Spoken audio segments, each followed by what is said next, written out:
Hello friends, NVS lab attendant examination 2024 की preparation कर रहे सभी अभ्यर्थियों का हार्दिक स्वागत है। प्यारे साथियों, सब्जेक्ट स्पेसिफिक नॉलेज में हमने एक टॉपिक शुरू किया था जिसका नाम था ग्रंथियाँ। उसके दो पार्ट हमने पहले देखे हैं, जिसमें विभिन्न प्रकार की ग्रंथियाँ और उनसे निकलने वाले हार्मोन्स जो है उनको हमने अध्ययन किया है। और उसी क्रम में आज का वीडियो हमारा रहेगा, वो एक बहुत ही महत्वपूर्ण ग्रंथि को लेकर के है जिसका नाम है एड्रिनल ग्रंथि। ठीक है, इससे पहले हमने पीयूष ग्रंथि और उसके अलावा अग्नाशय जैसी बड़ी जो ग्रंथियाँ होती हैं जिनसे विभिन्न प्रकार के हार्मोन्स निकलते हैं, वो सभी हमने कवर किए हैं। अगर आपने नहीं देखे हैं तो प्रीवियस वीडियोज़ में जाकर के आप देख सकते हैं। और जानकारी के लिए आपको ये भी बता दूं कि अगर एनवीएस लैब अटेंडेंट के लिए आपने प्रीवियस ईयर के सॉल्यूशन जो पेपर सॉल्यूशन अभी तक नहीं देखा है और देखना चाह रहे हैं, तो हमारे इस चैनल पर जो वीडियोज़ है वहाँ पर सारे जो प्रीवियस ईयर के क्वेश्चंस है वो हमने विस्तृत व्याख्या सहित सोल्व करा रखा है, तो आप ज़रूर वहाँ पे देखें। तो चलिए आज के वीडियो में हम एड्रिनल ग्रंथि के बारे में बात करते हैं। एड्रिनल ग्रंथि जो है ये इसे हिंदी में अगर देखा जाए तो इसको कहते हैं अधिवृक्क। ठीक है ना, इसका हिंदी में एक और नाम होता है अधिवृक्क। तो अधिवृक्क भी एड्रिनल ग्रंथि को ही कहते हैं, तो अधिवृक्क ग्रंथि। ठीक है, सबसे पहले इसकी स्थिति अपन देखते हैं कि ये कहाँ पर स्थित होती है। तो ये कहाँ स्थित होती है आप सभी जानते हैं, ठीक है ना, निश्चित रूप से आप सभी को सभी जानते हैं, ऐसे मैं उम्मीद करता हूँ। तो ये किडनी के ऊपर पाई जाती है। कहाँ पर पाई जाती है? जो मानव की किडनी होती है उस किडनी के ऊपर ये पाई जाती है। ठीक है, मानव में इसकी संख्या कितनी होती है? जो किडनी की संख्या 2 है, तो एड्रिनल भी आपके 2 ही रहेंगी। किडनी जो होती है उसके ऊपर ये ग्रंथि पाई जाती है। अब देखो, सबसे मुख्य चीज़ है कि ये एड्रिनल ग्रंथि जो है इसके 2 भाग होते हैं। कितने भाग होते हैं? 2 भाग होते हैं, जिसमें पहला भाग होता है आपका कोर्टेक्स। ये वाला जो भाग है इसको कहते हैं कोर्टेक्स, और ये अंदर वाला जो भाग है इसको बोलते हैं मेडुला। ठीक है, एक तो भाग है आपका कोर्टेक्स और दूसरा भाग कौन सा है? मेडुला भाग। कोर्टेक्स भाग जो है इसमें जीएमएस मतलब ये आपके हॉर्मोन्स निकलते हैं, यानी जी हार्मोन है, एम हार्मोन है, एस हार्मोन है। इनकी डिटेल भी अभी देखेंगे। जी का मतलब क्या है, एम का मतलब क्या है और एस का मतलब क्या है। तो इसका जो कोर्टेक्स भाग है इसमें ये 3 प्रकार के हॉर्मोन्स पाए जाते हैं। और ये मेडुला भाग है, इससे भी 2 प्रकार के हॉर्मोन्स निकलते हैं। एक होता है एपिनेफ्रिन और दूसरा होता है नोर एपिनेफ्रिन। इनके बारे में भी अभी बात करेंगे। तो सबसे पहले हम जीएमएस को समझते हैं कि जीएमएस हॉर्मोन्स कौन कौन से हैं। तो देखते हैं नेक्स्ट पेज पर। ये रहा, देखो आपका कोर्टेक्स भाग है। ठीक है, एड्रिनल ग्रंथि का कोर्टेक्स भाग है जिसमें से 3 हॉर्मोन्स जो है आपके रिलीज होते हैं। इन 3 हार्मोन्स में देखो, सबसे पहला है जी। जी का मतलब है ग्लूकोकार्डियस हार्मोन। क्या है? ग्लूकोकार्डियस हार्मोन।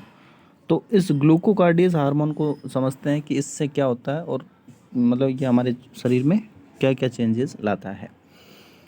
ग्लूकोकार्डियस का एक मुख्य हार्मोन होता है, यहाँ से रिलीज होने वाला मुख्य हार्मोन ये है ग्लूकोकार्डियस से, जिसका नाम है कार्टिसोल। क्या नाम है इसका? नाम है कार्टिसोल। ये कार्टिसोल एंजाइम जो हार्मोन जो है, कार्टिसोल हार्मोन, ये इसका मुख्य हार्मोन है ग्लूकोकार्डियस का। इस कार्टिसोल हार्मोन का क्या काम होता है हमारे शरीर में कि ये क्या करता है, ग्लूकोज का उपापचय है ना उसका नियंत्रण करता है। यानी शरीर में जो ग्लूकोज होता है उसके उपापचय का ये नियंत्रण करता है। इसलिए इस कार्टिसोल को जीवन रक्षक हार्मोन भी कहते हैं। क्या कहते हैं? जीवन रक्षक। जीवन रक्षक हार्मोन भी इसको कहा जाता है। जैसे हम लोग किसी दिन जो व्रत रखते हैं यानी फास्ट रखते हैं, जिस दिन खाना नहीं खाते हैं, तो उस दिन भी शरीर को जो एनर्जी प्राप्त होती है, 5-4 दिन लगातार नहीं खाते हैं। जैसे नवरात्र जो होते हैं उसमें कुछ अखंड नवरात्रि करते हैं, 9 दिन तक 8 दिन तक खाना नहीं खाते हैं। तो लंबे टाइम तक जैसे 4-5 दिन तक जो खाना नहीं खाते हैं, तो उसके लिए जो जितना जो बॉडी को ग्लूकोज चाहिए होता है वो इसी हार्मोन के द्वारा दे दिया जाता है और ये रोटेशन चलता रहता है। तो इसलिए इस हार्मोन को जीवन रक्षक हार्मोन कहा जाता है। नेक्स्ट आता है आपका एम। एम का मतलब है मिनरलोकार्डियस हार्मोन्स। मिनरलोकार्डियस हार्मोन क्या है? देखो, इस मिनरलोकार्डियस हार्मोन से भी एक महत्वपूर्ण जो हार्मोन है वो रिलीज होता है, जिसका नाम है एल्डोस्टेरोन। ये जो मिनरलोकार्डियस है, इसका एक महत्वपूर्ण हार्मोन है जिसका नाम है एल्डोस्टेरोन। एल्डोस्टेरोन हार्मोन है, ये मुख्य इसका हार्मोन है। ये एल्डोस्टेरोन क्या करता है? ये एल्डोस्टेरोन हमारे शरीर में सोडियम के अवशोषण को बढ़ाता है। ठीक है ना, ये सोडियम है इसका अवशोषण ये करेगा। सोडियम का तो क्या करता है ये? अवशोषण। सोडियम का अवशोषण बढ़ाता है ये। और जो आपका पोटेशियम होता है, ठीक है, पोटेशियम, इस पोटेशियम का क्या करता है? उत्सर्जन को बढ़ाता है। पोटेशियम का उत्सर्जन बढ़ाता है और सोडियम का आपका अवशोषण बढ़ाता है। यानी कि जो हमारा कोर्टेक्स भाग यदि नहीं होता है तो ये सोडियम का अवशोषण नहीं होगा, इसका उत्सर्जन हो जाएगा।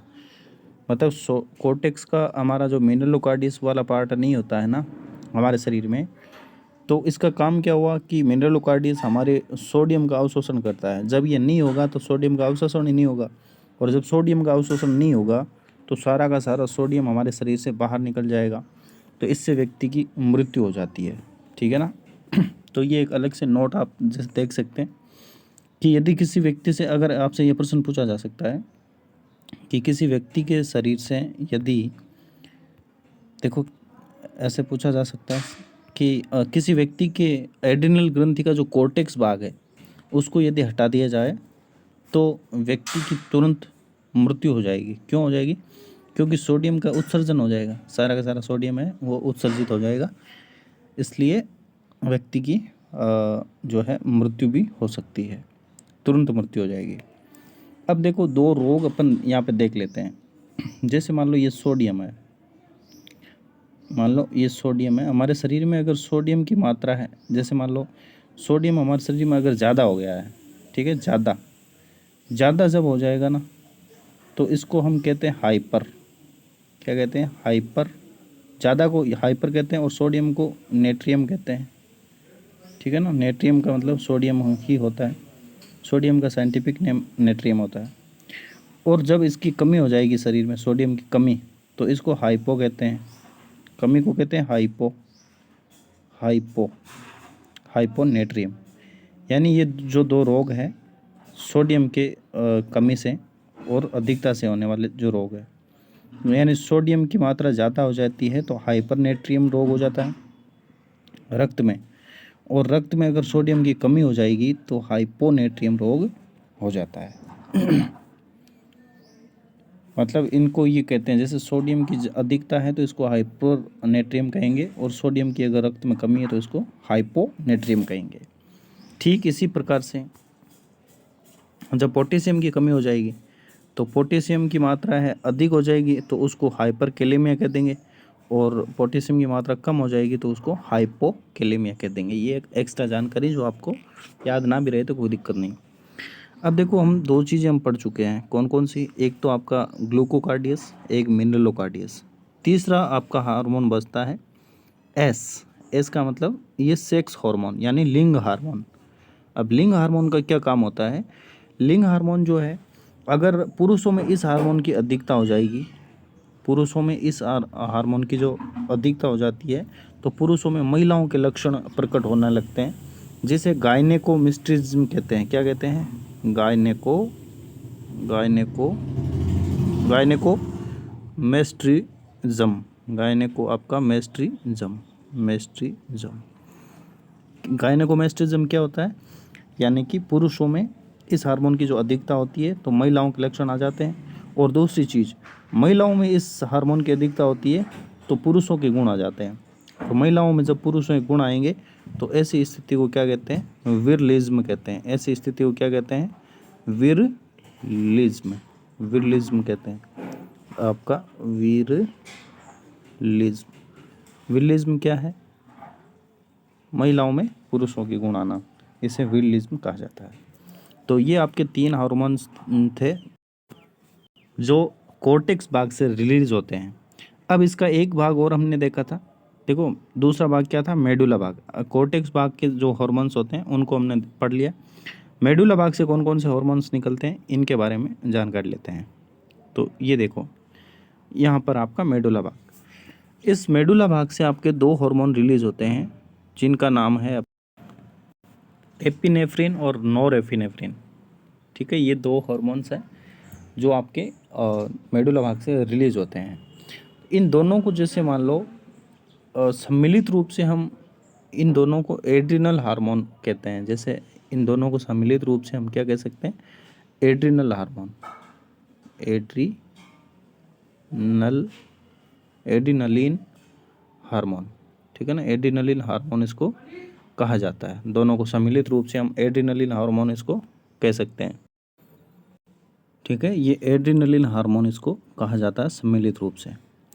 तो अब ये एड्रिनलिन हार्मोन क्या होता है, ये आपका देखो संकटकालीन और जो जैसे लड़ाई झगड़े की जो स्थितियाँ होती है उस समय ये हमारे काम आता है। ये हमें मतलब संकटकालीन स्थिति में हमारे लिए ये, जैसे हम इस हार्मोन से प्रभावित होते हैं तो आँखों की पुतलियाँ जो है उसके आकार बढ़ जाते हैं, बीपी बढ़ जाता है, रोंगटे खड़े हो जाते हैं। तो इस प्रकार का ये हार्मोन्स होता है।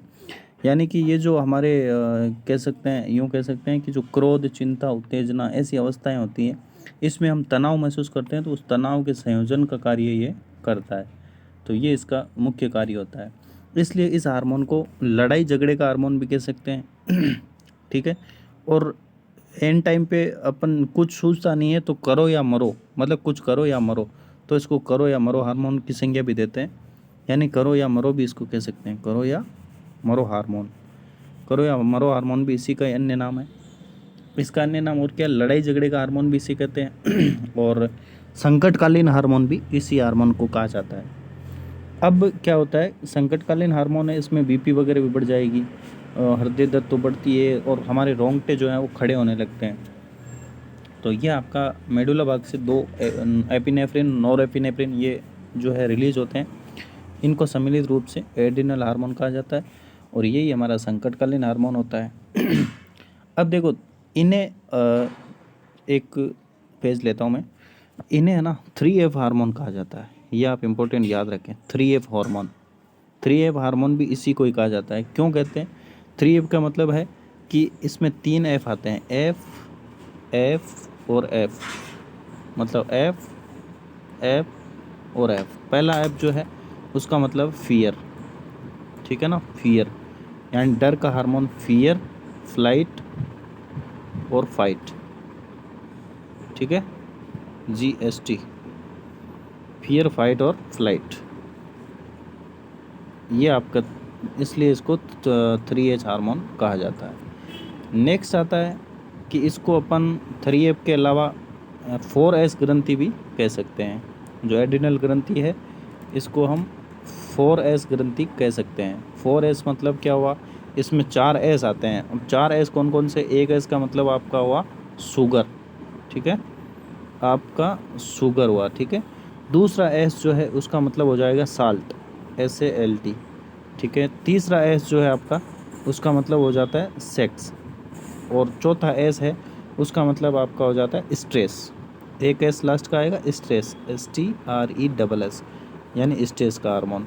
तो ये सारे हार्मोन्स, ये मतलब 4S हार्मोन्स भी इसी को ही कहा जाता है। तो ये इसके महत्वपूर्ण तथ्य हैं। अब इसके बाद अपन देखते हैं एक वर्षण यानी टेस्टिस जो ग्लैंड है उनके बारे में भी जानकारी लेते हैं। अब लास्ट में ये दो ग्रंथियाँ बचती हैं, एक हमारी वृषण ग्रंथि है और दूसरा हमारा अंडाशय ग्रंथि है। तो इन दो ग्रंथियों को और पढ़ते हैं तो इससे हमारा पूरा का पूरा जो ग्रंथियों वाला टॉपिक है वो कवर हो जाता है। और निश्चित रूप से ऐसे सवाल आपको एग्ज़ाम में देखने को इनमें से ज़रूर मिलेंगे। तो वृषण ग्रंथि पढ़ने से पहले यदि अभी तक आपने चैनल को सब्सक्राइब नहीं किया है तो चैनल को सब्सक्राइब ज़रूर करें और वीडियो को लाइक करें और कमेंट करके बताएं कैसा लगा वीडियो और किस प्रकार के वीडियोज़ आपको और चाहिए, और वीडियो को ज़्यादा से ज़्यादा संख्या में आप शेयर भी करें। ठीक है, तो आइए हम वृषण ग्रंथि को भी देख लेते हैं। देखो ये वृषण ग्रंथि होती है, टेस्टिस ग्रंथि जो आप सभी जानते हैं। वृषण ग्रंथि जो है, देखो वृषण जो है ये आपका मुख्य जननांग में से, मानव के मुख्य जननांग में से मुख्य जननांग होता है। ठीक है, प्राथमिक या मुख्य जननांग इसे कहा जाता है वृषण या टेस्टिस को। तो इसमें क्या है इसकी दो प्रकार की कोशिकाएं इस वर्षण ग्रंथि में पाई जाती है। दो प्रकार की कोशिकाएं होती है, एक तो सर्टोली कोशिका होती है, एक लीडिंग कोशिका होती है। तो ये जो सर्टोली कोशिका है ये तो क्या करती है, ये स्पर्म्स जो होते हैं, शुक्राणु जो होते हैं, इन शुक्राणुओं को क्या करती है, पोषण देने का कार्य करती है। सर्टोली कोशिका शुक्राणु को पोषण देती है। और ये जो हमारी लीडिंग सेल है ये इंपॉर्टेंट हो जाती है एग्ज़ाम में, कई बार ये लीडिंग सेल जो है ये पूछी जाती है। इस लीडिंग सेल को ही हम अन्य नाम देखें तो इसको अंतराली कोशिका कहा जाता है। क्या कहते हैं, अंतराली कोशिका, अंतराली। लीडिंग सेल को ही अंतराली सेल भी कहा जाता है। और ये अंतराली कोशिका ही है या लीडिंग सेल है जिसके द्वारा एक हार्मोन रिलीज़ किया जाता है जो आपका मेल का जो मुख्य हार्मोन होता है जिससे लैंगिक गौण लक्षण प्रकट होते हैं, जिसको कहते हैं टेस्टोस्टेरोन। टेस्टोस्टेरोन हार्मोन जो है वो इन्हीं लीडिंग कोशिकाओं के द्वारा रिलीज़ किया जाता है। और यही टेस्टोस्टेरोन हार्मोन जो है ये पुरुष के द्वितीय लैंगिक लक्षणों का विकास करता है। लीडिंग कोशिका के द्वारा ही टेस्टोस्टेरोन के अलावा एक हार्मोन और रिलीज़ किया जाता है जिसका नाम है एंड्रोजन। इस शब्द पे आप ध्यान दीजिएगा, ये एस्ट्रोजन नहीं है, ये एंड्रोजन है जो आपका पुरुषों में ही स्रावित होता है। एंड्रोजन और टेस्टोस्टेरोन, एस्ट्रोजन की अभी यहाँ पे बात नहीं की जा रही है। ये एंड्रोजन और टेस्टोस्टेरोन हार्मोन है जो लीडिंग कोशिका के द्वारा यानी वर्षण कोशिका के द्वारा ही स्रावित किया जाता है। नेक्स्ट, शुक्राणु की हम थोड़ी सी एक दो तीन तथ्य देख लेते हैं। शुक्राणु जो है ये मानव शरीर की सबसे छोटी कोशिका है। इसका पहला तथ्य अपन ये देख सकते हैं कि मानव शरीर की सबसे छोटी कोशिका कौन सी है, तो शुक्राणु यानी स्पर्म, SPERM। स्पर्म जो है मानव शरीर की सबसे छोटी कोशिका होती है और इसका निर्माण है शुक्राशय, प्रोस्टेट, बल्बो यूरेथर और वर्षण में इनका निर्माण, मुख्य रूप से वर्षण में इनका निर्माण होता है। और संग्रहण जो है इसका वर्षण में होता है, मुख्य रूप से संग्रहण इसका वर्षण में ही होता है। और निर्माण जो है वो कहाँ होता है, शुक्राशय, प्रोस्टेट, बल्बो यूरेथर इनमें होता है।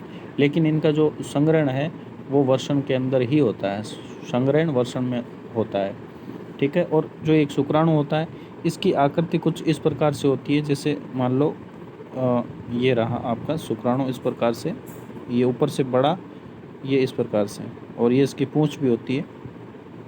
ऊपर से ये ठीक से बन नहीं पा रहा है, ये तीखा होता है ऊपर से, ठीक है ना। ये DNA वगैरह इसमें ये माइटोकॉन्ड्रिया वगैरह इसमें होते हैं। और देखो ये ऊपर वाला जो पार्ट है ये एक्रोसोम इसका कहलाता है, एक्रोसोम और एक्रोसोम होता है। और जो ये वाले जो टेल है, इसकी पूंछ है, ये आपकी पूंछ होती है जो तारक केंद्र के द्वारा ये बनती है पूंछ। और इसमें एक भाग ये होता है जिसको नेक अपन कह सकते हैं, गर्दन अपन कह सकते हैं, इसकी नेक होती है। शुक्राणु का जो मुख्य पोषक होता है, ये चित्र पे आप ना जाएं, ऐसे ही रफली मैंने बनाया है डायग्राम, जो मैं तथ्य बता रहा हूँ उस पर आप ध्यान दें कि शुक्राणु का मुख्य पोषक जो होता है वो होता है फ्रक्टोज। शुक्राणु जो है इसका मुख्य पोषक पदार्थ क्या होगा, फ्रक्टोज जो है इसका मुख्य पोषक होता है। क्या, फ्रक्टोज, ये रहा फ्रुक्टोज इसका मुख्य पोषक होता है, ये रहा फ्रुक्टोज, ठीक है। और जो इसका एक्रोसोम है अभी हमने बताया था, तो कई बार प्रश्न आता है कि शुक्राणु का एक्रोसोम किसके द्वारा बना होता है, तो इसका एक्रोसोम जो है ये किसका बना होता है, एक्रोसोम आपका गोल्जी बॉडी का बना होता है, यानी गोल्जी काय के द्वारा ये बना होता है, गोल्जी काय का बना होता है। और इसकी पूंछ का निर्माण किससे होता है, तो ये भी पूछा था, ये तो तारक केंद्र के द्वारा होता है, तारक केंद्र के द्वारा इसकी पूंछ का निर्माण होता है। तो ये शुक्राणु से संबंधित एक्स्ट्रा जानकारी हमने प्राप्त की। अब हम पढ़ते हैं अंडाशय ग्रंथि, जो एग्ज़ाम में मोस्ट इम्पोर्टेंट है। इसी में से सवाल आपको देखने को मिल सकते हैं, चांसेस बहुत ज़्यादा प्रबल होते हैं इसके, ठीक है ना।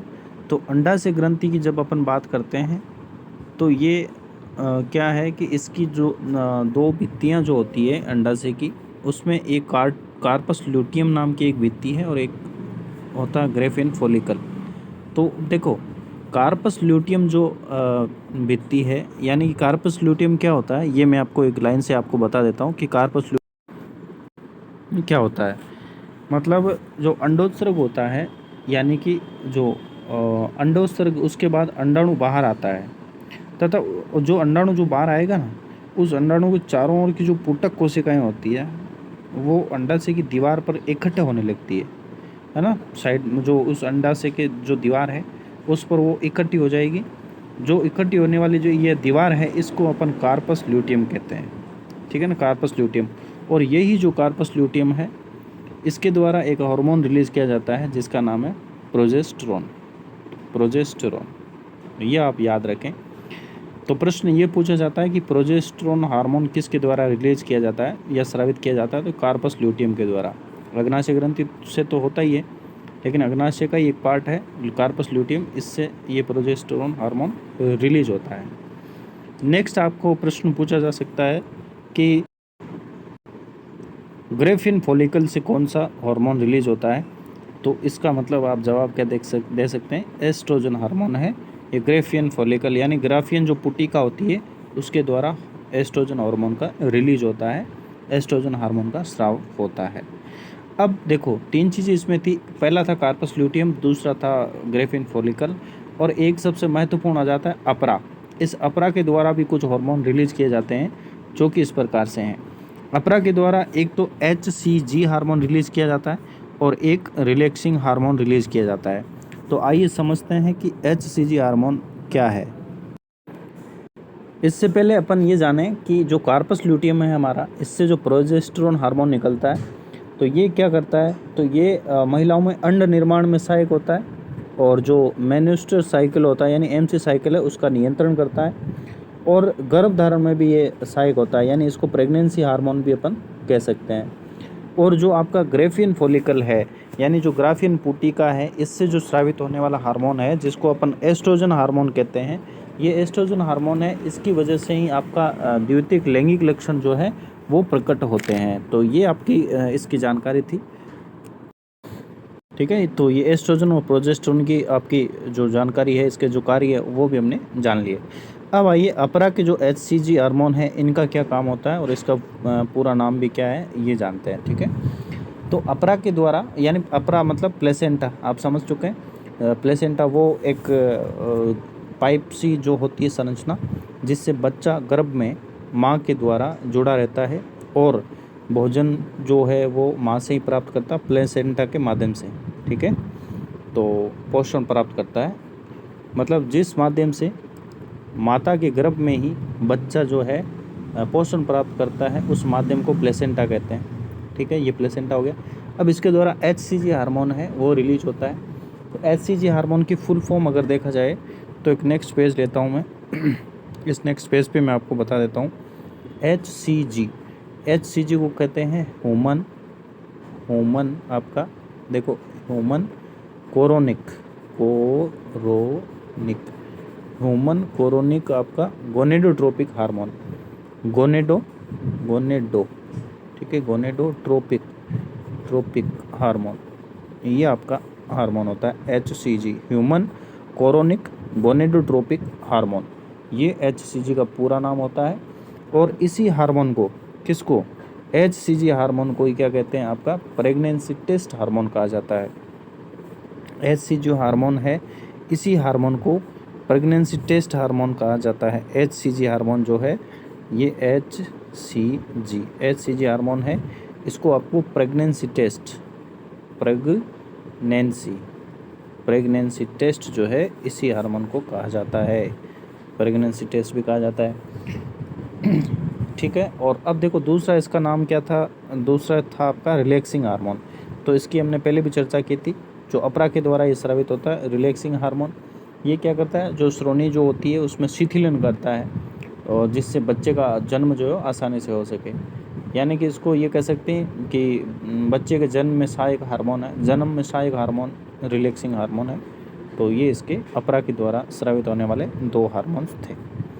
अब देखो हमने ग्रंथियों से संबंधित जो पूरा टॉपिक है अपना वो अपना पूर्ण होता है। ग्रंथियों से संबंधित जो भी क्वेश्चन आएगा तो इनसे बाहर आपका नहीं जाएगा। तो निश्चित रूप से अगर वीडियो आपको अच्छा लगा है तो चैनल को आप सब्सक्राइब ज़रूर करें और वीडियो को लाइक करें, कमेंट करें, शेयर करना भी ना भूलें। Thank you.